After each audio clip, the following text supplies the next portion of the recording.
Greetings, fellow captains. Today's episode is unusual. I will tell you about two in-game maps at the same time, Islands and Polar. They're quite small, just 24 by 24 kilometers, but are of great importance for our game. It is these maps where newcomers start playing our game. Both maps are intended for Tier 1 to 3 ships. Islands and Polar enable newcomers to learn the basics of shooting and maneuvering among islands, feel the joy of their first victories and the disappointment of defeat, and lay the groundwork for future skills.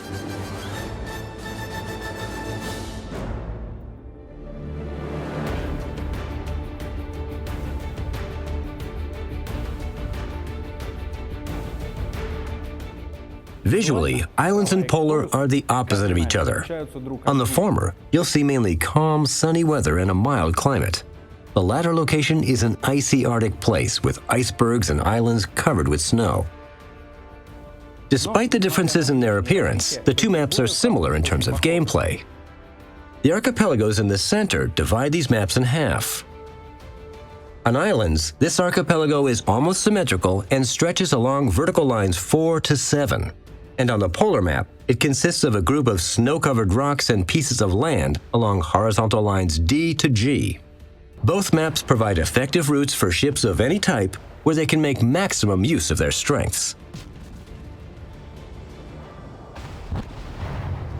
Let's start with destroyers. Their key tasks are to conduct blistering torpedo attacks on battleships and cruisers, deploy smoke screens to cover allies, capture the enemy base, and of course, fight duels against enemy destroyers. On the polar map, the areas that should attract destroyers are E1 to F4 and E7 to F10. And on islands, these are G5 to J6 and A5 to D6.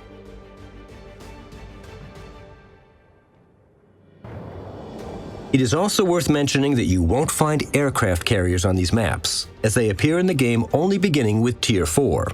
Therefore, destroyers have another important mission: reconnaissance. In addition, we'd like to remind you that credits and experience are earned in World of Warships not only for the damage you cause, but also for the damage your allies deal upon your spawning.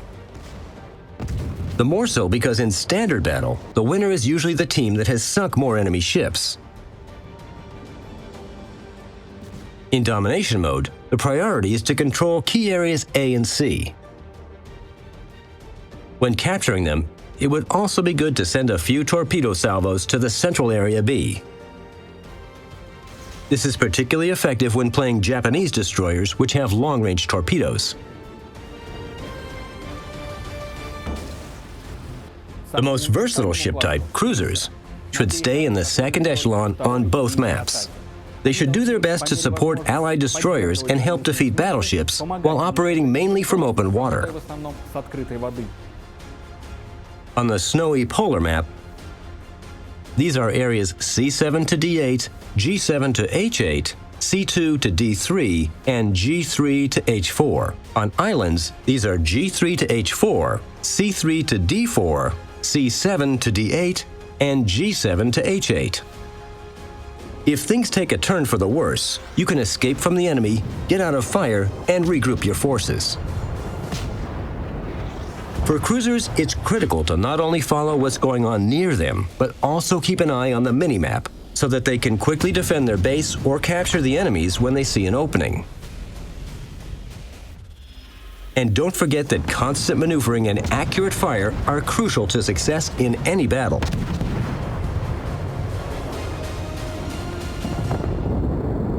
Battleships will feel safer in open water, farther away from the islands. This is because while having excellent armor and formidable firepower, these ships are also very slow and sluggish.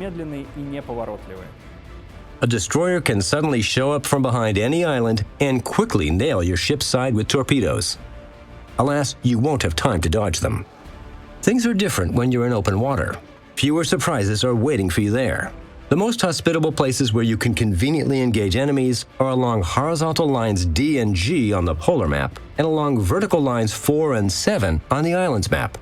In these areas, you can find some relatively secure islands. It's hard for enemy destroyers to approach them covertly, and you can hide your ship behind them if subjected to massive fire. The key role of a battleship is to deal as much damage as possible to all ship types using her large caliber guns. In both battle modes on these maps, battleships should make sure they are supported by their allies.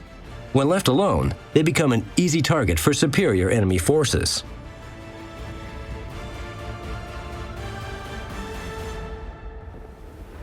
In conclusion, here are some general hints about these maps. In Domination Mode, when you and your allies have taken over one of the flanks, you can attempt to occupy the center of the map. However, don't do this at the very beginning of the battle with no control over any flank. It won't be easy in either location.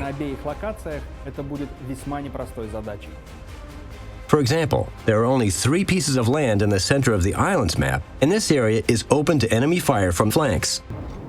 Therefore, without due support, you'll quickly get stuck in crossfire and then back to the port.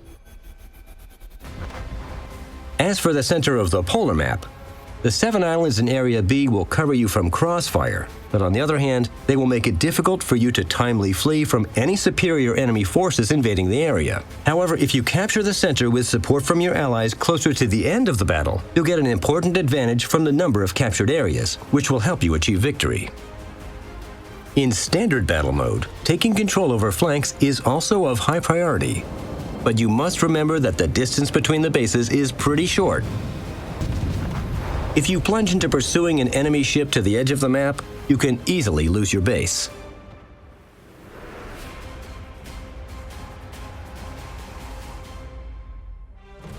For those who have just started playing the game, it's best to remember that understanding the strong and weak points of your ship and knowing the peculiarities of maps will make your experience more interesting and fun. Having mastered these aspects of the game, you'll make the strongest contribution to the victory of your team. But remember, no matter how skillful you are, the main feature of World of Warships is team play.